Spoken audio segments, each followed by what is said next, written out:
everyone, and welcome to Samanthropolitics, a show where we talk about global politics and women's rights. We have a great show coming up.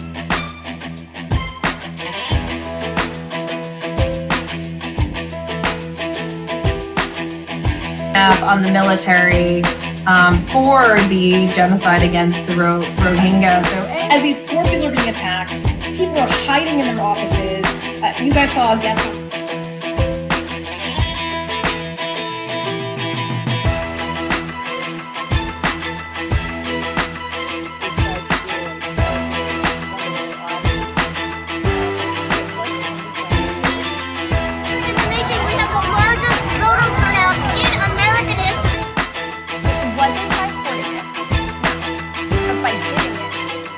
We're going to be talking about Burma and Russia today, but just a quick U.S.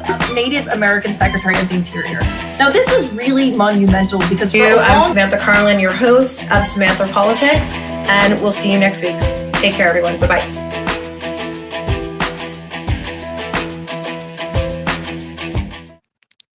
And we are live. Hello, everyone, and welcome to this week's episode of Samanthropolitics. We have a great show coming up for you. I'm really excited to have two top-notch guests here tonight to discuss the situation happening on the ground right now in Belarus, known as Europe's last dictatorship. We're going to be featuring Admiral James Stavridis tonight, as well as Anais Marin. And I'm really, really excited about the show. Then we're going to go back at the end and talk about some global news updates. So most of you know what's going on in Belarus, but I want to paint a picture first to put this in context. So in August of 2020, there were elections in Belarus. Before that, the way that Lukashenko, who's been the dictator for 27 years, has always operated is whenever someone decides to run against him, he puts them in exile or he arrests them. Now, these elections were different. Why? Because he did do that to the initial candidates, but then what happened? Their wives said, well, you know what? How about we run? Now, Lukashenko's, you could say his weak spot is he didn't take women seriously because he's a classic machismo dictator. And he said, I think he called Svetlana Tikhanovskaya a poor little puppet manipulated by men, thinking that there's no way in heck that Svetlana is going to win. So what happens? Svetlana runs, and the exit polls show that Svetlana got 81% of the vote. But then Lukashenko claimed that he got 80% of the vote. And of course, he says that he won. What happens then? Massive protests break out in the street. Belarusian military and police crack down, disappearing people, torturing people, putting people into detention centers. Huge uprisings continue even with that level of repression. Something that was really, really important in the protests was something called Nexta, which was a channel on Telegram, who was run by a name that you might know, Roman Protasevich. So he was pivotal in organizing the protests that were against Lukashenko.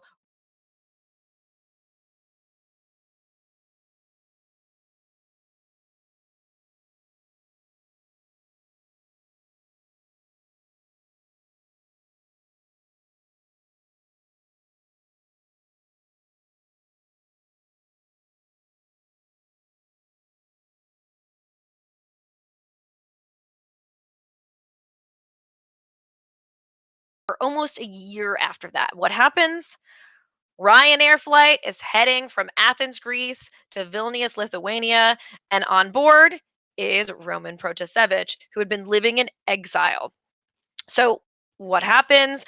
Lukashenko decides that he wants to arrest this guy, but he hasn't been able to get a hold of him because under legal terms, he would have to work with either Greece or Lithuania to actually legally extradite him to Belarus. But no one's going to do that because no one likes Lukashenko, and they know that he's going to face, become a political prisoner. So Lukashenko has this really botched scheme that they call the air traffic controllers and say, there is a bomb aboard your Ryanair flight, which is kind of hilarious because I feel like no one would bomb Ryanair because it's just so crappy, planted by Hamas, which also doesn't make sense because it wasn't flying from Jerusalem or anywhere near Israel. And we're sending a fighter jet to help escort you to Minsk, which also didn't make sense because they were closer to Vilnius. But they were in Belarusian airspace, so they send this fighter jet. And so the Ryanair pilot, of course, is, I'm sure, terrified. Roman Protasevich starts sweating, and the plane lands. Now, you would think if there was a bomb on board a plane, they wouldn't keep people on board. They would evacuate them immediately. But records report that apparently the plane sat on the runway for an hour, didn't go even near the terminal, where then Roman Protasevich and his girlfriend were then escorted out, and now they've been in prison ever since. It's extremely obvious what the purpose was of this. There was no bomb. This is the Belarusian dictator trying to get a hold of this dissident journalist who he hates because he helped to organize massive protests against him. So that's what we're going to be talking about today. And I'm super excited to bring in my first guest, Admiral James Stavridis, U.S. Navy. Admiral James Stavridis is an operating executive at the Carlyle Group and chair of the board of counselors of McLarty Global Associates, following 5 years as the 12th dean of the Fletcher School of Law and Diplomacy at Tufts University. I was lucky enough to get to know him when I was at the Fletcher School. Privileged to have him as my dean there. He's also a retired 4-star officer in the U.S. Navy. He led the NATO alliance in global operations as Supreme Allied Commander from 2009 to 2013, with responsibility for Afghanistan, Libya, the Balkans, Syria, counter-piracy, and cybersecurity. He also served as commander of U.S. Southern Command, with responsibility for all military operations in Latin America from 2006 to 2009. He's earned more than 50 medals, not surprised, including 28 from foreign nations. I also actually love this about Admiral Stavridis. I'm pretty sure he's the only person that was vetted by the Clinton administration to become vice president, and then was vetted by Trump to be the cabinet, to be in his cabinet. If we think about political divisiveness, maybe Jim Stavridis is what's going to bring the nation together, because he was vetted by both parties. He also has a PhD in international relations and has published 10 books and hundreds of articles in leading journals around the world, including the recent novel, his first work of fiction, 2034, A Novel of the Next World War, which was a New York Times bestseller. Besides appearing on Samanthropolitics, he is the chief international security analyst for NBC News. So without further ado, Admiral Stavridis, I'd like to bring you on the show. What a pleasure to be with you. And, as I always say, I did 5 years as dean of the Fletcher School. I had, 300 or 400 students a year, so call it 1,500 to 1,800 students. Sam, you really stood out in that period, not only intellectually, but for your opera singing capability. You are a unique and a wondrous graduate of the Fletcher School. It's an honor to be with you. That is so kind of you. Unfortunately, I don't sing opera on this show, but there's always tomorrow. We'll see. Maybe I'll change tunes and start singing opera. What's funny, I actually first found out about the hijacking from your LinkedIn page. Yeah. And you were clearly outraged. So what is your opinion on this whole thing that Lukashenko did? Yeah, this is really beyond the pale. And, as a Navy admiral, I'm going to dredge up this analogy, but this is piracy. This is something that every civilized nation ought to disagree with fundamentally. This is stopping an internationally authorized transport on its way from point A to point B that happens to be passing through your airspace, in this case, could be your water space. And you decide as an authoritarian dictator, you're just going to stop it. You have no justification for doing this. You've not filed a single document with Interpol, United Nations, international organization. It is an outrageous act of international piracy. What do you think about the term of state-sponsored terrorism? I think that is equally germane here. And if we think of terror and terrorism as the ability or the desire to strike fear in the hearts of opponents, how does this look? This is Putin going after Navalny. This is the dictators of Myanmar going after Aung San Suu Kyi. This is a new instance. And, people say to me sometimes, well, Admiral, we shouldn't worry about it. Belarus, not that important. Hey, this is a country of 10 million people, the 12th largest country in Europe. This is not an insignificant country. It's had a stolen election, and we ought to push back dramatically. So, in terms of pushing back, there have been these sanctions that have been imposed by the international community against Belarus. Or what's your opinion on how effective those sanctions will be? Because it seems like Lukashenko doesn't really bow to anyone in terms of changing his policies. You are correct. And of course, that's because he has his daddy who is watching over him in Overwatch. And that would be Vladimir Putin, who has continued to support his activities. I kind of think where Putin is going here is very similar to the conundrum that President Xi of China has with Kim Jong-un in North Korea. This is a relatively smaller country that is creating massive problems that the authoritarian leader of the really big state, China, in this case Russia, really doesn't want to deal with. But the problem for both Xi in North Korea and for Putin in Belarus is not a lot of options. They don't have a big network of allies, partners, and friends the way the United States does. And so they have to kind of hold on to the ones they have. So you are going to see President Xi be loyal, if you will, to President, I don't know what the right term is for Kim, the dictator of North Korea.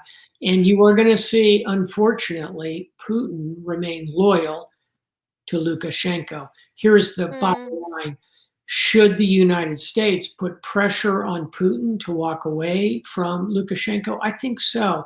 And I think that is a negotiable point. And so we're going to see our president, President Biden, who will take a very tough stance toward Vladimir Putin, unlike President Trump, go to Geneva in this case, have a summit with President Putin. He had to go straight at him about Lukashenko and say, this is not the horse you want to back, Putin, and see if we can kind of peel them apart. In any event, bottom line, Lukashenko's activities are anathema to any system of international law, which you and I both studied at the Fletcher School of Law and Diplomacy, and it's time to push back strongly. What do you think? So I'm interested in what you're saying here about that Putin could be persuaded to back away from Lukashenko, because he does the same stuff. I mean, Putin Navalny, Putin and the British man and his daughter on the park bench in England. I mean, he does the same. This is out of Putin's playbook. So what do you think would actually motivate him to take a step back? Yeah, no, that's a very salient observation. And the bottom line may be that Putin is already so embedded in supporting these authoritarian regimes, including his own, that he'll be unlikely to step back. And let's give another example. That would be Syria, where we see Bashar al-Assad committing genocide against his own people, in this case, the Sunni population of Syria, using chemical weapons against them at massive scale, much as Putin, your example, has used them against former KGB agents, but in the United Kingdom, and most dramatically against Navalny. I mean, he clearly used chemical weapons, Novichok poison, against Navalny. So your point is well taken. I think it's unlikely Putin is going to walk away.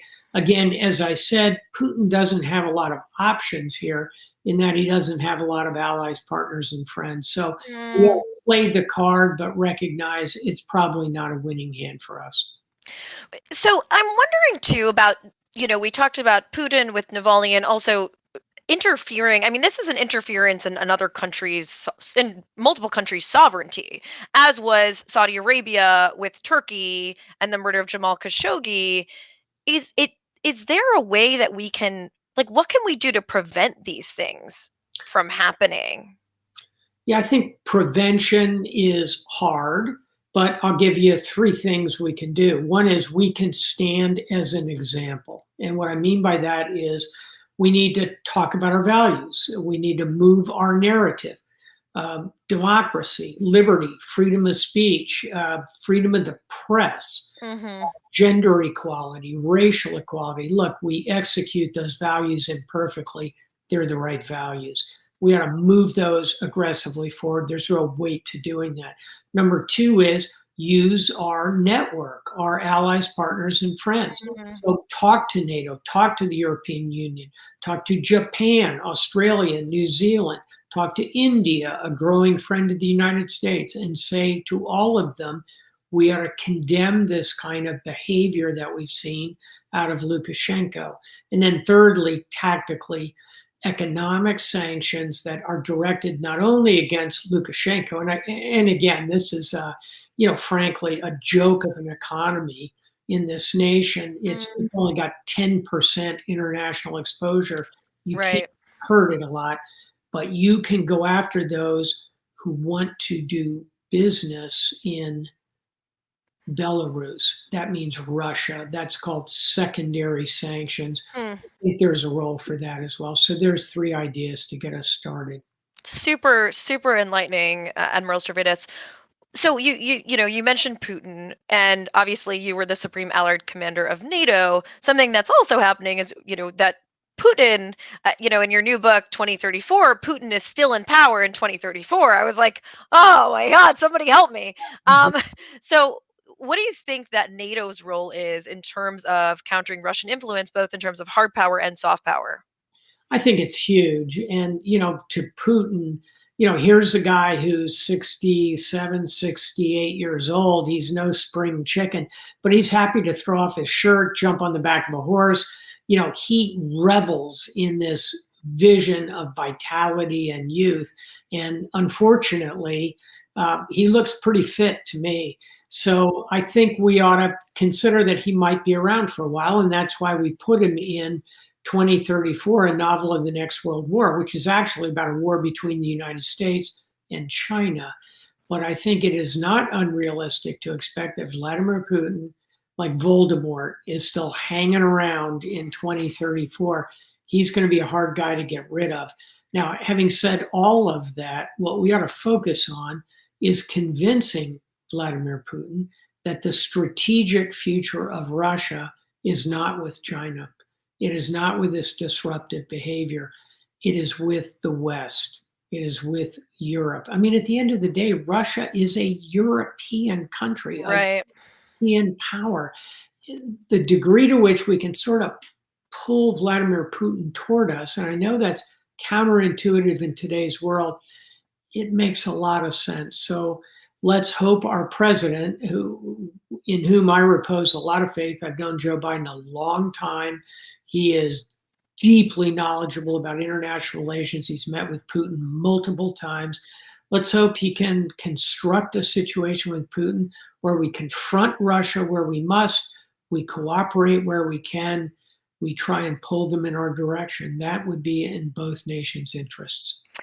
So I hear you in terms of Russia being a European country. What do we do with the other dictators, like Bashar al-Assad? It's like we got involved in Libya and everyone's like, oh, what a nightmare, Libya, Gaddafi's gone. But, Iraq, it's like we get involved and it turns into a nightmare. But at the same time, how can we allow behavior like this? And then even further, stuff like the genocide that Bashar al-Assad has been perpetrating for years now. I mean, what do we do? I think to start with Syria, where you began, Bashar al-Assad is an international war criminal. He has used chemical weapons against large segments of his population. He ought to be regarded as an international anathema, and we ought to work with anyone who's willing to do business with Syria and say, you've got to walk away from Bashar al-Assad, and that means both Putin and Tehran. We have to move the Iranians away from their Shia co-religionists. So I think that's a very hard problem, Sam. But I think it begins by calling it out. It begins by shows like this, where we talk about who is really on the wrong side of history. Another example is Myanmar, where we see a military dictatorship overtake. Oh, it's awful, and it's beyond awful, and it's as we all know, always what makes it to the press is a tiny percentage of what's already going on. That's awful to watch. So a huge part of this is calling it out, talking about it, pushing our ideas and our narrative forward. And then secondly, it is energizing this network. European Union, United States, put them together, that's 55% of the world's GDP. Add Japan to that, that's almost 70% of the world's GDP. Add Australia, New Zealand, Singapore, many other nations. And by the way, let's focus on India, which is going to be a swing player in all of this geopolitically. We can do this. We, the democracies, we who care about human rights. There are going to be challenges, but I am not one to believe that the authoritarian powers are just going to run away with the world. I am cautiously optimistic if we structure this right, if we play, if you will, the game of risk correctly and build the coalitions, we can move our ideas more effectively in the 21st century. Thank you so much, Admiral Stavridis. And to our audience, his new book is out. We're going to post a link to it, 2034, which is a really, really fascinating and thrilling read about what happens in 2034 and basically all of the risks that come at us. And I think what's really great about your book too, Admiral Stavridis, is that it looks at the long term, whereas in politics, we're always looking at the short term. So you're like, okay, let's look at the long game. So great book. So thank you so much for coming on the show. I'm going to let you go. And it's great to see you. Great to see you, and always wonderful to see terrific students become international idea and influencers, which you have clearly done, Samantha. I'm very proud of you. Bye-bye. Thanks, Admiral Stavridis. Take care. Bye-bye.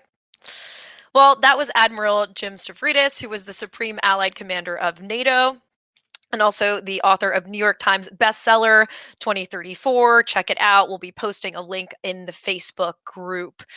So a lot of salient points there. Really interesting thinking about, could we pull Russia and Putin away from Lukashenko? Cautious optimism about the future. Some really, really salient points there. So I want to bring in our next guest because it's 1:30 in the morning for her, and I'm super grateful that she agreed to come on the show. Dr. Anais Marin is the UN Special Rapporteur on Human Rights in Belarus. She just published a pretty depressing human rights report about the situation on the ground in Belarus, but extremely important and timely. She's a French political scientist who specialized in international relations, border studies, and Eurasian studies, who had her PhD in 2006 from Sciences Po in Paris. Then she joined the Finnish Institute of International Affairs as a Belarus expert. She's published academic articles, op-eds, and policy briefs on Belarus's domestic and foreign policies, the EU's Eastern Partnership, and Eurasian geopolitics. In 2015, she joined Collegium Civitas in Warsaw with a Marie Curie Fellowship to conduct research on the diplomacy of authoritarian regimes in post-Soviet Eurasia. I don't know what that means either. We're going to find out. She's also affiliated with the Center for French Culture at the University of Warsaw, where she's leading a research project on Russia's sharp power. She's also an associate fellow with the Russia and Eurasia program at Chatham House in London. Since 2006, Anais has been regularly taking part in election observation missions with the OSCE in various post-Soviet countries, including Belarus in 2008 and 2010. In September 2018, the Human Rights Council of the United Nations appointed her as UN Special Rapporteur on the situation of human rights in Belarus. And she has not been allowed back into the country since 2018. She's Lukashenko's favorite person. Anais, welcome to the show. Thank you, Samantha. So, hello. Firstly, do you have any reflections on what Admiral Stavridis said, or anything you wanted to kind of share based on what he said? No, really, I'm not really allowed to speak about geopolitical issues when I speak in my capacity as UN Special Rapporteur. So, let's talk about this. What are your thoughts on Svetlana Tikhanovskaya, and why do you think people supported her in Belarus? Well, as you said, I think Mr. Lukashenko has gravely underestimated the appeal of a female candidate. Just to recall one of his statements, he said that the presidential office is too hard for a woman to hold. So he said supposedly that the constitution of Belarus is not made for a female president. And that was kind of offending for a number of female voters. I mean, they're a majority in Belarus, also because of the demographic pyramid, due to the Second World War, due to alcoholism during the perestroika years, so there are a lot of babushki, even, these grandmothers who are the traditional voters base of Mr. Lukashenko, but even they were a bit offended by this statement, especially under the backdrop of the coronavirus crisis, which was mismanaged in Belarus in a very peculiar way by denying that there is any kind of contamination going on, and I heard that you could drink alcohol in a sauna and that would cure you of coronavirus, right? That is the recommendation of the president of It's the Republic of Belarus. ridiculous. Yes. He said that driving a tractor was the healthiest way, the safest way to not catch it. Yes. So I think this played a role, also to make a female candidate attractive. But as you recalled, she turned out being a candidate just by chance, because her husband was arrested back in April. He was a famous blogger who had strolled the country and already he was a famous blogger, and then he's decided to visit several different parts of Belarus and hold meetings with his followers, and suddenly he became so popular also in real life, and then he decided to run for president, after which he was jailed. The two other potential candidates, Viktor Babariko, a businessman, and even like a Russia-compatible businessman, because he was the head of the Belarus Belgazprom Bank, the Belarusian branch of Gazprom Bank in Belarus. So he could enjoy the support of a real good big number of middle class businessmen, this new civil society that is emerging now. This also thanks to the IT community. Belarus has become a startup nation with very good professionals in the field of all the computer world, and these people obviously younger, urbanized, checking internet for news and not watching Belarusian TV and propaganda and all the rest, they were more likely to vote for a businessman for change. And the third candidate was Valery Tsepkalo, who was a former diplomat. And both of them also got prevented from running. Babariko was jailed on charges of several economic crimes, very serious economic charges, and there is no formal accusations against him, but he's been in custody for 1 year already, in pretrial custody. And Tsepkalo was forced to exile for fear of his children being seized. This is quite a usual way of intimidating people and forcing them to either cooperate or pushing them into exile. This happened with Mrs. Tsikhanouskaya, where she left to Vilnius in just a couple of days after the election for fear for her children, and Tsepkalo was the same. And just to remind of the context, these three male candidates, Tsikhanouski, Babariko, and Tsepkalo, being taken out of the race, their wives, and in the case of Babariko, his main assistant, campaign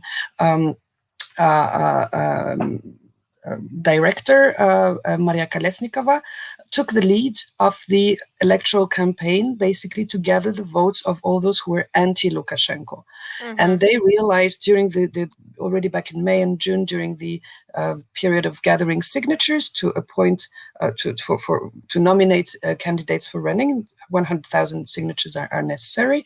They already gathered. There was a lot of pickets in the streets that was legal, and a lot of people turned out in the streets in spite of the pandemic to give their signatures in support of alternative candidates. And this is where they realized back in May already that they were a majority, or that they were many more than the official propaganda would admit, and that is why when the results were published, the official results of giving 10% to Mrs. Tsikhanouskaya, it simply didn't seem realistic. And this is what prompted people to go to the streets massively in every single town of Belarus, which was totally unprecedented, in huge numbers and on a daily basis for several months, in protest. First, in protest for the elections having been obviously, well, the vote count having fraudulent, or mismanagement of the elections was upstream, as I explained, because of not every candidate could run. And then the second wave of what motivated people to go in the streets, and where women actually played a very important role, is after this.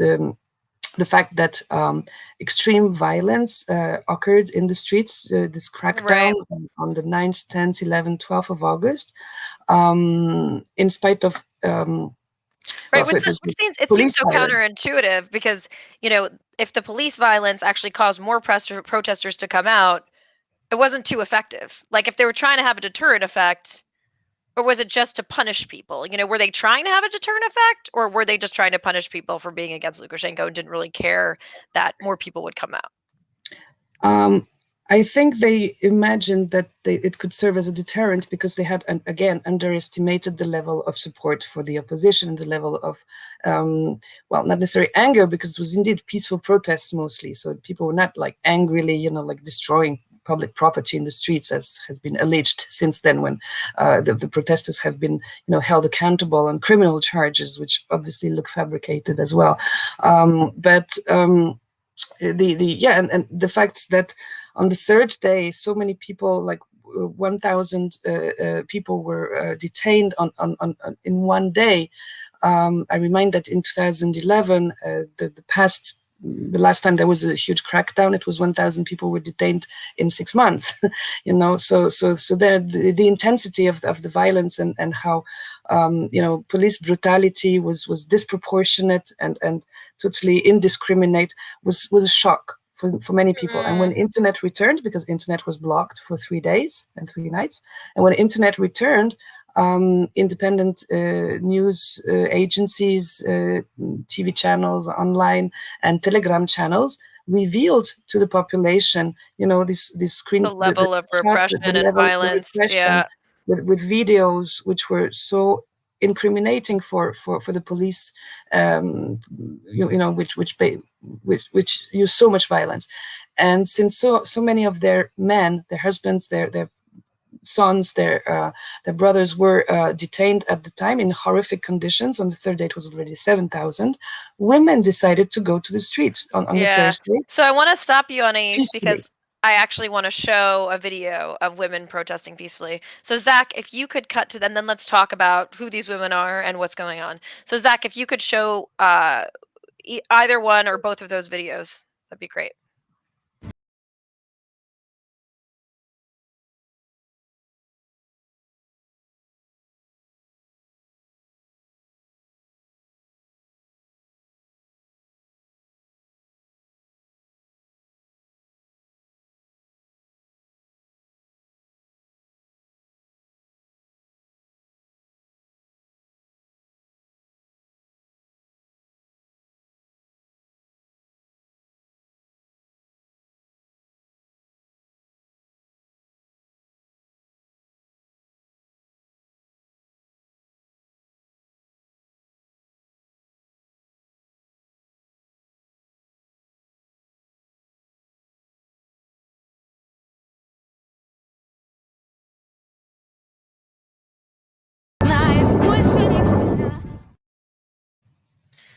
So, can you tell us about that video? Who are these women? Why are they dressed in white? What do the roses symbolize?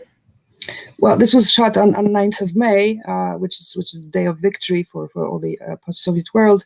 So it was their way of celebrating this very military, in a patriarchal and male event, by opposing to the violence, the color of peace and of virginity. In the sense, this is how I see this white. But it echoes a lot of single pickets or performances or spontaneous gatherings that have been taking place, as I said, since the 12th of August last year, using this white colors, the white flowers, we come in peace.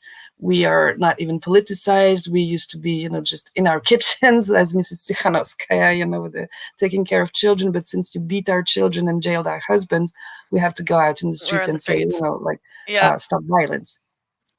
So Zach, let's watch the next video.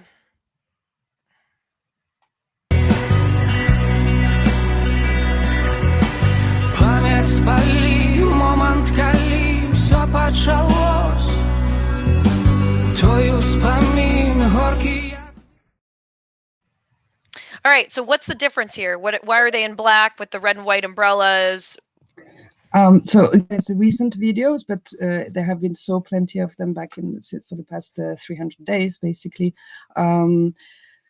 The white and red color, the colors of the national flag, which was the flag of the independent Republic of Belarus in 1918, a republic that didn't last long because then it was incorporated into the Soviet Union. And this white, red, white flag has become a symbol of the nationalist opposition in the 1990s, which Lukashenko has crushed, basically, pushed to exile. Many leaders of these parties, of nationalist parties, were discredited and basically erased from the political scene. And it's the symbol of dissidents, but it's also the symbol of this national awakening that has occurred in Belarus for the past 3-4 years, maybe a bit more, since the annexation of Crimea.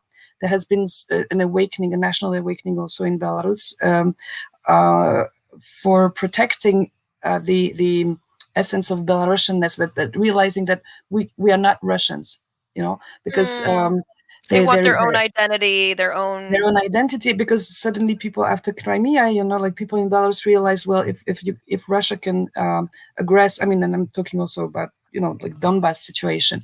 If Russia can military aggress a neighbor, which is supposedly a cousin or brother, then we could be next on the list, And so in Belarus, they started speaking Belarusian language more, So it was not Russophobic. This is how it was labeled in Russia, as a Russophobic movement. It's just a national awakening in a context when it was forbidden. The Belarusian identity was totally diminished in the eyes and words of Mr. Lukashenko, who advocates a more, a standard Soviet type of identity, like Homo Sovieticus, not the Belarusian culture and language and identity. Can you comment on Roman Protasevich, or if not directly on him? He's in prison now. It looks like his nose has been broken and he's potentially been beaten. That his father says it looks like his nose is broken. What do you feel like is likely to happen to him? If you can't comment on that, what exactly is happening to political prisoners? You're getting these reports on your desk of human rights abuses happening to political prisoners. What's going on there? Well, unfortunately, we, as at the Office of the High Commissioner for Human Rights in Geneva, and myself personally, we get a number of testimonies from people who have detention, and the conditions of detention in KGB prisons is extremely harsh because the conditions which are made for what they call political prisoners is meant in a way to... Oh, we lost Anais for 1 second, but we're talking about, so we were just talking about the situation for political prisoners within Belarus in terms of what will happen to Roman Protasevich. While we wait for Anais to come back on, she actually just published a report. It literally hot off the press, came out a couple of days ago. It's available in all sorts of languages, but detailing all of the different types of human rights abuses that are happening. What's really interesting, not surprising, is that there have been about 1 million recommendations that have made to Belarus about what to do. Lukashenko doesn't really care about any of them. She has not actually been allowed into the country. The typical role of a UN Special Rapporteur on human rights would actually be to go into the country and be able to investigate. She is obviously threatened by the regime. So she's actually not been able to go in and do that. Anais, I was just talking about the report that you just published about the human rights situation in Belarus that just came out. So we were just talking about what happens to political prisoners. Mm-hmm. Well, sorry, maybe some people don't want me to talk about political prisoners. That's why I got out. I don't know. We have evidence that torture is used and ill treatment and psychological pressure is used on a systemic basis in Belarusian detention centers. I mean, there are reports for ages published about these conditions. The idea, I guess, for Mr. Roman Protasevich, who seems to be now the enemy number one for Lukashenko, is to add more charges against him, using torture to extract self-accusing confessions. For now, the charges that have been on him since actually when he was already in exile since November, actually since October, is they carry with them potential prison sentence of up to 15 years for allegedly incitement of social hostility in an organized way, organizing massive riots, and organizing action that grossly violates public order, for what he has been doing as a coordinator for this Nechta channel, which, as you have seen by showing the video you showed, was a way for people to get informed about what is going on in Belarus, because there's no independent media whatsoever, and all the independent newspapers or online. Newspapers online are all the time harassed and there have journalists been are imprisoned and journalists are imprisoned, currently 34 of them. So Telegram channels, as I said, has been like this refuge for freedom for exchanging information, because nobody can control Telegram and shut it down. The Russians tried, they couldn't. That's why it's so famous in Belarus. I didn't realize that. They tried to shut it down and they couldn't. It's technically impossible. And they have been pressure on the person who invented this social media. I don't know how really to call it, but he didn't give up. And Roman Protasevich, along with his Stepan Putsila, who's the other creator of this Nechta channel, they are very young, IT, geniuses, and they are accused of basically being puppeteers, of having organized the protests, because from a Belarusian perspective, I mean, from a Lukashenko perspective, and I guess Putin shares this opinion, this whole popular spontaneous movement would in fact be a color revolution manufactured by the West, manipulated by the West, funded by the West. The protesters would be on a Western CIA payroll. And I just want to stop 1 second there just to reinforce that point, because it's just so interesting, is that they think that basically that if we think about a Belarusian and Russian propaganda, that somehow these protesters are being paid by the West to protest, or where everyone's like a CIA puppet, which is so ridiculous, but that's what the propaganda is propagating. So I just wanted to solidify that point, because I think it's really interesting. Well, it was ridiculous, especially in August, when there were really evidence that there were at least 200,000 people, for example, on 16th of August in Minsk. Right, the CIA doesn't pay that many people. We don't have that many people on payroll, to be honest. And by definition, it's very hard to channel any money into Belarus, for charity, for example, because it's forbidden by law on purpose. Right. They're all foreign agents as well as in Russia. So, but increasingly there has been, attempts at also holding people who actually organize this charity support for protesters, to help them pay their fines, for example, or their lawyers. And there is pressure also on these organizations, which often have contacts with the diaspora, with the refugees abroad, Belarusian refugees abroad, and accusing them also of financing protests. You see, so it's this absurd, attempt at basically closing down any political space for alternatives. Like civil society is the target.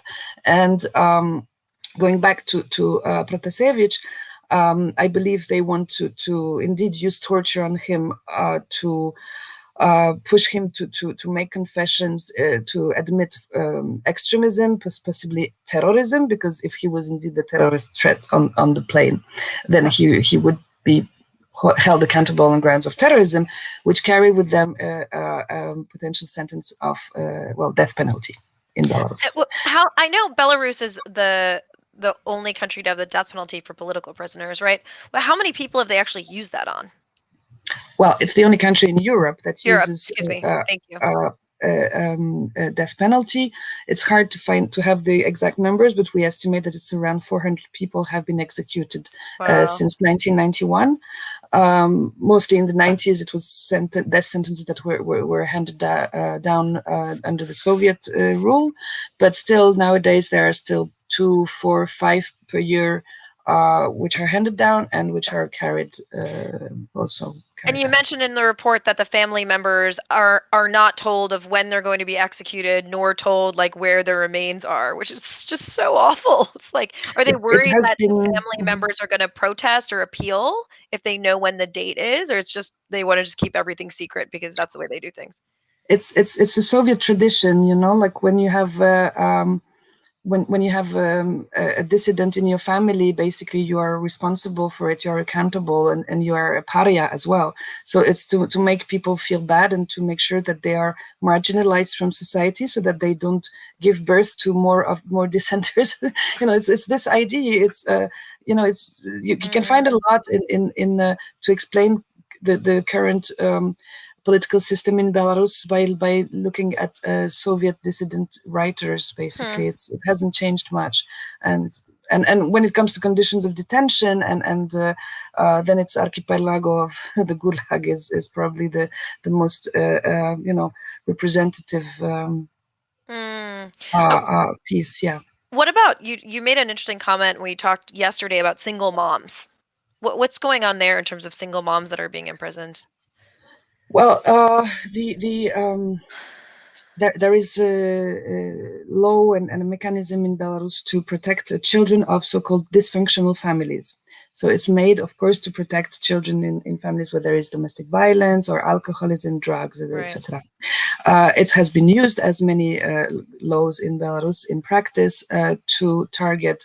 It has been used discriminately to target political opponents, journalists, human rights defenders, lawyers who defend dissidents, etc. And many of these lawyers or these journalists are female. They are, and when they are single moms, it's very current in Belarus to be a single mother. There is a risk that even though there is potentially a grandmother or a sister or an aunt who can take care of the child while the mother is in custody, and the custody for administrative charges, for example, it's up to 15 days. Now it has just been put up to 30 days for violations of the Code of Administrative Offenses. And during these 15 days, when you have an underage child, well, you would expect him to be taken care of by at least a neighbor, somebody he or she trusts. But in Belarus, the social services come and take the child under protection, under state protection. And from the reports we have had from children who have been under state protection, it's not better than the Romanian orphanages of the 80s. I mean, it's extremely hard conditions of life, basically. And using the threat of seizing your children has been used as a disincentive for journalists to keep on doing their work, for protesters to keep on going in the streets, for artists, to keep on doing these events, cultural, pickets, to performances, to as a means to express their protest against the current actions of the government. So even this threat of seizing your children, given that it's very hard then to get them back, it's paperwork, etc. It works very, very actively. It's on really the psychology effective. of people. Interesting. So what exactly is diplomacy? So actually, it was the term was coined by an American Daniel Friedman, who was working with the Sufran Group in the late 2000s to qualify the diplomacy of rogue states such as North Korea or Iran. And I used it as a paradigm in my prior research on the foreign policy of authoritarian regimes in post-Soviet Eurasia, because I think it's it shows well how the authoritarian regimes use diplomacy as a survival mean, as a way to increase their the rate or the timeline of their own survival. Friedman has said that this dictaplomasi was a way to that dictaplomats were wielding diplomacy as an instrument instead of war, so short of war. So when you don't want to go at war, or you don't have the means to go at war, you use these kind of tactics, which in the case of Belarus, for example, of Lukashenko, is mostly blackmail. So this geopolitical blackmail, it can be used in various settings, but mostly it has been used up until now to sort of play Russia against the West, because Russia being the main player for Belarus and the main supporter, the Russian subsidies are essential for the survival of the economic model, which is otherwise not sustainable, the Belarusian economic model. And therefore, Lukashenko has at times pretended to send signals that he was ready to democratize or to liberate political prisoners, for example, in the 2010s. And it was like a sort of a way to trade off these political prisoners. In doing so, he could get some concessions from the West, like lifting of sanctions, for example. But also he could make Putin afraid of losing the loyalty of the Belarusian government as a strategic military ally, and therefore push the Russian patron to increase the subsidies and to pay more for the loyalty. And this is how it has helped to sustain the economy of the country and also the regime itself, up until now. So probably it won't work anymore now. This geopolitical shopping will probably not work anymore now in relation to the West, because especially after this incident with Ryanair, I think he could hardly find any supporters in the Western world. And but still, the idea of trading off political prisoners can remain. And I believe that when you were asking me what will happen with Protasevich, I'm afraid that either they will, put charges that would for death penalty, and then it might go very fast because, it happened in the past that alleged terrorists who denied any responsibility were arrested 3 days after a terrorist attack in 2011, and they were sentenced after 1 month, and they were executed before the end of the year. Oh my God! So after 8 months. But otherwise, he can be instrumental for as a bargaining chip, basically. And this would be typical dictaplomacy, as for example, the Kims have done in North Korea. Basically, you put a red line. There is a red line in the sand, and you push it, and by trying to by saying like we will liberate him or whatever, then they can they expect to get some concessions, maybe, but it's probably too early to say. It's so interesting just because, like I just had Admiral Stavridis on and we both studied at the Fletcher School and we learned diplomacy, right? And it's like, are there schools in North Korea where the future dictators like go and learn diplomacy? Like, okay, this is normal diplomacy, but this is like what you're gonna do because this is how our country runs. It's interesting. It's just like it's a different playbook. Yeah, well, there is actually there's a huge literature, and I'm thankful to the Anglo-Saxon academia for publishing all these books on democracy prevention, on autocracy promotion, and there's this Dobson's the dictator's learning curve, where you see that indeed authoritarian regimes, and especially autocrats, these personalist regimes such as Lukashenko's or Putin's, they learn from one another, and they learn to shield their regime against, to coup-proof their regime at home, but also to shield it from international scrutiny and threats. But in this sense, then crisis escalation in this setting can be a negotiation tactic. That's why we shouldn't forget that this incident, I mean, we always wonder what is the rationality of a dictator, when we look at Gaddafi, for example, Right. Milosevic.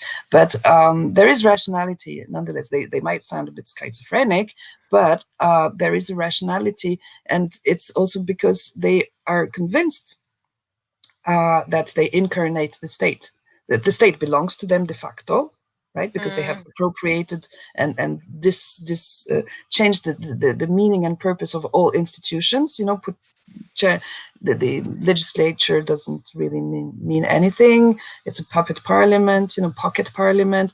The judiciary is totally under control as well. Not only the judges, but also the lawyers are not Right. independent. So this allows them to have like total control, and in that sense. I think that Lukashenko has been quite resilient up until now, using all these this diplomacy, thanks to these diplomatic tactics. But how much further can it go? I mean, I'm wondering, and I'm sort of. It's hard to say happy. I mean, there's not many news that make me happy coming from Belarus, but that this incident took place in the sense that it attracted Brought the attention of the international community. international attention, and putting back Belarus high on the agenda, because the human rights crisis and the humanitarian crisis, as a consequence of all these abuses that have been taking place for 27 years, and especially since August, they have been below the radar over the past months. Right. Whereas So we're finally paying attention. The repression has not diminished, not at all. Right. So actually, that's what I want to ask you about next, the response of the international community. What has been the unintended? So there's been two types of sanctions that have been levied on Belarus. One is that Belarusian flights cannot land in Western countries. So they can only go to Russia. That's one of them that you said has had an unintentional negative impact. What is the unintentional impact of those sanctions? Well, you have to understand that Belarusians already lived in a sort of prison, in the sense that since December, there have been restrictions on exiting the country. Supposedly, it's written on the government's pages to fight the coronavirus pandemic. So it's allowed, anybody can go into Belarus. There's a visa-free regime for tourists, from 80 countries. For up to 30 days. It's supposedly open. It wanted to host the international hockey championship, and it's possible to enter Belarus without a PCR test, right? But exiting Belarus is restricted, and they still pretend that they don't have high rates of contamination and deaths. They underestimate the statistics about how bad the situation is inside Belarus. But still, they want to keep the population in, because it would contaminate neighboring countries. So basically, they're saying that the rationale for keeping Belarusians in, and we talked about this, how you said the land border is closed. Exactly. You can only leave if you have a work permit. Yes, correct? And only twice a year. Right. So it's basically keeping people in, just like in the Soviet times, basically, to hold them, well, to prevent the financing of the financing of the protests. I mean, like finding support abroad, in cash. Because it's so hard to make any kind of bank transfer or official support for an NGO, for a human rights defending organization inside Belarus. So this border crossing, going to Warsaw, or especially to Vilnius, which is only 2 hours drive from Minsk, where you have eventually your organization, which is not registered in Belarus, has a bank account, where you can get support from NDI, from NED, from USAID, etc. Right. This is crucial, and then these people cross the border back, with bills, with banknotes in their pockets, hidden. So this has been like the situation for many years already, and closing down the land border was, I believe, was the intention behind it was to limit these border crossings, and when I'm a bit disappointed with the response from EU countries and Ukraine of banning flights coming in to their territory from Belavia, from the national Belarusian airline, is that it should have been accompanied. It's good symbolically. It maybe it harms, but symbolically it has an impact. But the problem is it has a cost also for people of Belarus, because this is how they have interpreted it, that we are left alone in our country with our torturers. So Right. because I think I just want to clarify that, like you said this yesterday, like we are locked in with our torturers because they were able to board flights beforehand, and now there's no way to get out. Well, you can go out, you can board the flight. Still there are flights, to Hurghada, to Right. touristic places, which just they got a bit more expensive because they make a detour, so it costs more in gasoline, in kerosene, and you can go to Russia. But the problem is that if you're on the wanted list in Belarus, you can be taken in Russia and extradited immediately. I know, we were talking about last night how you're not going to Russia anytime soon. Well, I don't want to run the risk, because if I'm non grata in Belarus, I think I'm an enemy also in Russia itself. Yeah. So this has been such a fascinating interview. What do you feel like the international community... Well, actually, I just want to reinforce that. So basically, the issue with these Belarusian flights is that people can't get out. And so now these people that are dissidents have no way to leave the country. What do you feel like, besides sanctions, that the international community can do, or like the average American can do, to support the opposition movement in Belarus? Well, here I cannot make recommendations, because I'm not supposed to be advocating for the toppling down of a government. However, how about to support human rights in Belarus? Human rights. I'm concerned about the humanitarian situation, which, as I said, is catastrophic. So it's extremely important to keep on having these humanitarian visas. For now, only Lithuania and Poland issue such visas directly at the border for people who try to run away illegally from Belarus, basically crossing the border at night, and they are not arrested and sent back when they got onto Polish or Lithuanian territory. They get legal assistance. They get eventually, everything for subsistence. There is a wide network of solidarity among people here, among the diaspora, to give them, help them find a job, get school for their children, get a roof, basically. So there are just thousands of refugees. We shouldn't hide this. Many people had already working permits, or Karta Polaka, for example, in Poland, for people with Polish origins or Catholic origins. So then they could go to Poland and have almost the same rights as a Pole, for example, for studying. But nonetheless, now more and more of civil society actors will be targeted, even people who had never traveled abroad, people who had never even be, politically in the opposition. It's just apparently the government is engaged in a war against its own people, against civil society, and stop at nothing. I mean, to frighten them and to punish them. And therefore, many people might need to overnight take the decision to run away, even if it's for a while. Not they don't want, of course, to abandon their country, abandon their parents, for example, because then they know their parents would be, would suffer from retaliation, possibly.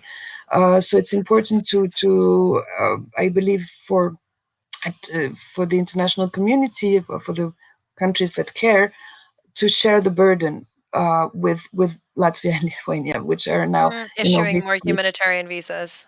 So yes, humanitarian visas, and also what I've been trying to advocate in my own academic networks in French-speaking academia, also in Switzerland and Belgium and France, is to grant, especially now all the classes are still online at university, to have like free seats in classrooms for Belarusian exilees, refugees, and Belarusian students, so that they can still get a diploma. For example, there are various programs for researchers at risk, and there are plenty of platforms. You can just look, for platforms, fundraising platforms, charities, to help peaceful protesters to pay their fines, because like the fines can be absolutely huge, and just so you realize how cynical it is. Just today, a man was sentenced to 2 years in prison for having displayed in his car a scarf, a white scarf. Oh my goodness. A grandmother who was a 73-year-old pensioner who was having the Belarusian flag in her kitchen by the window, visible from the street. She had to pay a fine, which is equivalent, I guess, in US dollars to something like 1,500 US dollars. Oh my gosh. Her pension is probably 10 times less monthly. Right. So all these people are suffering. This is just the case. It's not good if there is a brain drain, or if they all leave the country and then Mr. Lukashenko remains and will organize a constitutional reform and a referendum on the new constitution next year, and there will be only supporters left in the country. Right. But still, I believe that there is plenty that can be done just to help on humanitarian grounds. And if I may send an appeal, notably to all the psychologists, psychotherapists who would have knowledge of Russian language and would want to help or try and get funding from NGOs, international organizations, so that the fees are paid for consultations with Belarusian people who stayed inside or who had to flee the country, so that they are paid. That would be a huge support, because the whole country is now in a post-traumatic shock, basically. Who should they talk to? Who should they contact if we have a psychologist on here who speaks Russian and wants to do free sessions? Well, I was hoping that there would be, like an international federation of psychologists. So the APA, the American Psychological Association. I don't know, but if there is such an American association or an international association, and then they could coordinate, because even online consultations with the jet lag and the time difference. So it should be coordinated, and I think it would make sense to have this offer, at a high level, and then don't worry, you will find the relevant people to channel this to those in need. Right. And they need it. Well, I think that's really interesting. So if there's any, people that are involved with the APA or international psychological bodies, that is clearly a big need. Mental health, I think it's a really interesting reflection that the whole country is in post-traumatic shock. So the last thing I want to just point out to our audience is that Anais does not get paid. That is correct. She is out here reading human rights reports and tirelessly getting on my show at 1 a.m. to talk about this, and she does not get a salary. So in the Jewish language, we would say, what a mensch, which means like, what a good person, what an incredible woman you are, to be doing this and to be, on the front lines in a metaphorical way for this country. So I would just want to thank you for your work and for, pushing so hard to protect the Belarusian people and to help them. It's incredible what you do. Well, thank you. No UN Special Rapporteur gets paid. We know it when we apply. It's a pro bono job. It's not supposed to take us all our time, and unfortunately, this is what happened since August last year for me. So my university is waiting for me to deliver on my other commitments, but they are patient. And yeah, one other thing that can help is always for states to pay their contribution, to the budget of the UN, because I think the UN still has a role to play to ring the alarm on humanitarian crisis, and to play this role, the role that the UN Human Rights Council play of being a watchdog to monitor the situation with human rights worldwide. Belarus is a case which has its own mandate, but there are also thematic mandates that look at issues of discrimination and violence. Yes, and unfortunately, it's true the UN doesn't have the money to run all this. Well, luckily Biden's in charge now, so at least the U.S. will finally be paying up. Well, I would love to talk to you more, Anais. There's so many more questions I have for you just about the UN, but we'll leave that for another interview. And thank you so much for coming on the show. And hopefully that we can figure out how to best support human rights in Belarus and the important work that you're doing. We'll also link to the report that Anais has just published if you'd like to read it in the Facebook comments. So thank you so much, Anais, and have a great night. Thank you, Sam. Good night. Good night. Bye. Wow, well, that was Anais Marin, who is the UN Special Rapporteur for Human Rights in Belarus, who just published a report about human rights in Belarus, detailing the situation on the ground, and it is extremely grim, and also commenting on the Ryanair incident with Roman Protasevich, a dissident journalist who played a main role in organizing protests against the Lukashenko regime in Belarus. Our other guest was Admiral James Stavridis, the former U.S. Supreme Allied Commander of NATO. Some key points he talked about were potentially trying to push Putin away from Lukashenko so that Lukashenko feels like he doesn't have, his big brother that's helping him out. Also showing cautious optimism for if all our countries together, all of the Western democracies, and not even just Western democracies, Japan, Australia, if we can all get together within a coalition to say, hey, you know what? Your diplomacy, not okay. Interfering in a sovereign nation to poison somebody or to down a plane or to murder someone is also not okay.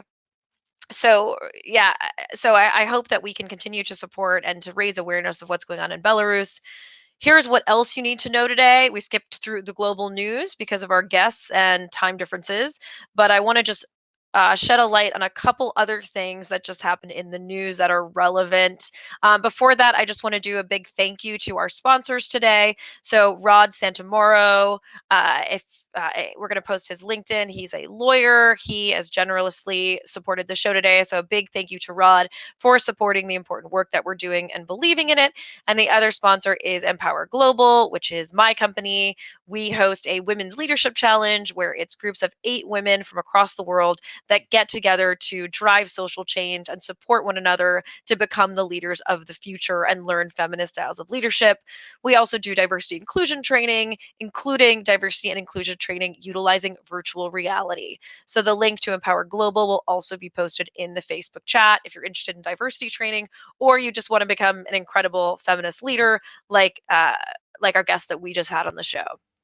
But a couple other things that you need to know today that are happening in the news with regards to global politics and women's rights.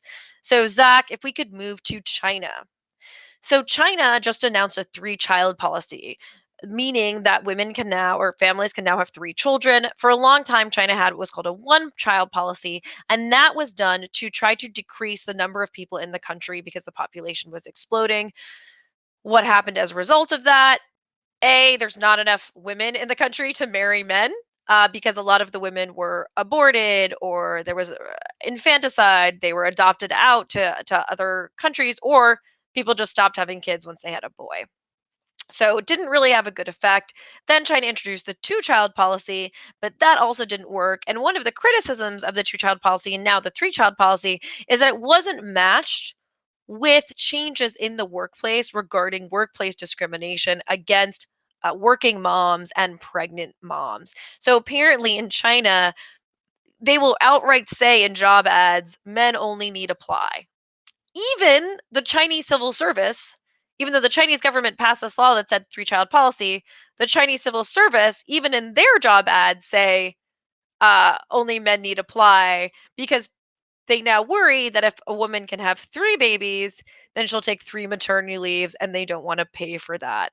Also, a lot of discrimination against pregnant moms. So then the other problem is that people just generally don't want to have more kids because it's expensive to live in China, and because they don't make enough money to support 3 children. So unclear whether this policy is actually going to promote population growth. It really needs to be matched by anti-discrimination policies within the government that extend out to companies that say that you cannot discriminate against a mom or somebody who is pregnant, or even sometimes they'll discriminate against women because they think they're going to become pregnant.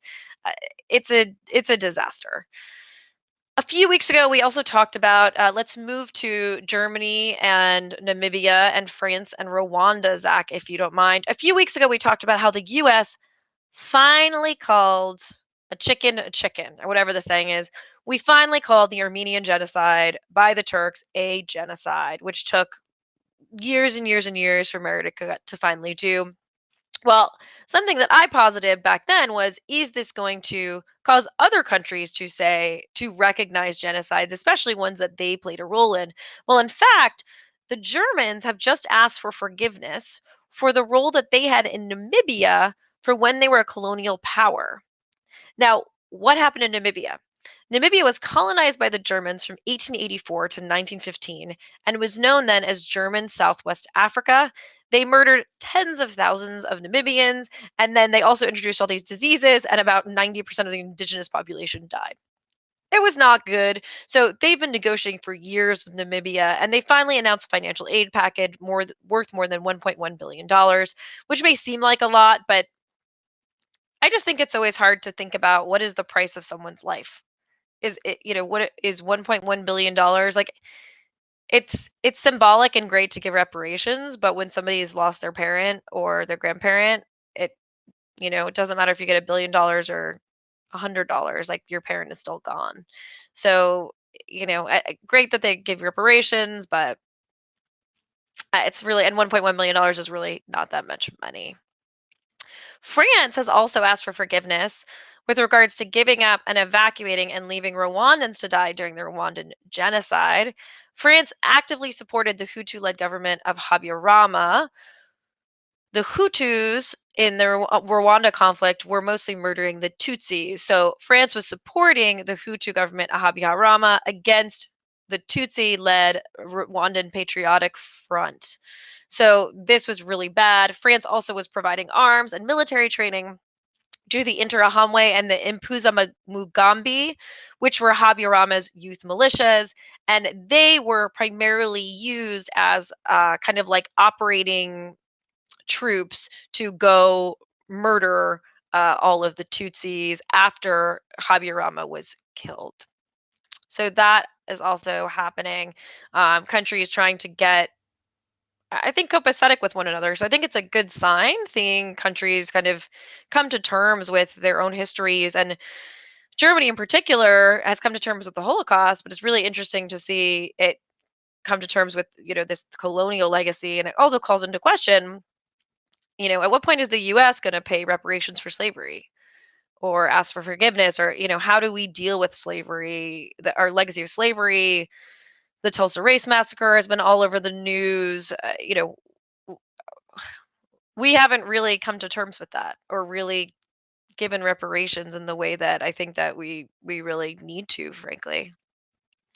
In domestic news, Deb Haaland, the new Interior Secretary, was in Congress in New Mexico, and so we just had a special election there, and Melanie Stansbury, who's a Democrat, an environmental consultant who was elected to the State House in 2018, won by a lot, 68,387 votes to 37,000 for the Republican. So that's exciting. So that means that the Democrats have another seat in Congress, which widens our very narrow margin. And the last thing that I want to bring up is Naomi Osaka. You might remember Naomi Osaka because she is a legend because she beat Serena Williams, who was seen as unbeatable.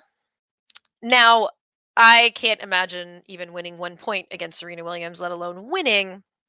She is the highest paid female athlete in the world. She just decided to leave the French Open and not participate because she didn't want to participate in media interviews, citing mental health issues. So I just wanted to reflect on, why do we require someone to be amazing athletes and also amazing public speakers? Like, isn't beating Serena Williams enough? If you don't want to speak to the media because it gives you anxiety, who cares? Like, you're there to play tennis. You're not there to talk to the media. Like, when did becoming an athlete mean that you also have to be an amazing public speaker and media guru? Like I said, I can't win a point against Serena Williams, but I'm sitting here hosting the show. And also just to reflect on, I've coached a lot of women on public speaking. Some people fear public speaking more than they fear death. I have had coaching clients who literally are so anxious about public speaking, they can faint in the middle of an interview or a presentation. And so, these standards that we're holding her to and the way the media scrutinize her, I mean, Tucker Carlson on Fox News was saying the most horrible things about her yesterday, or people saying, oh, this is going to be the worst acceptance speech ever.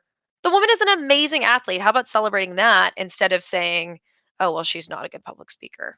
And, we need media interviews, so you can't be in the French Open. Also, as a woman of color, I'm sure this year has been really difficult for her, as it has been for many women of color.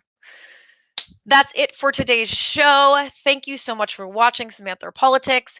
If you liked this episode, please click the like button on our episode on Facebook. Also, love to hear your comments. If you're on YouTube, please hit that subscribe button.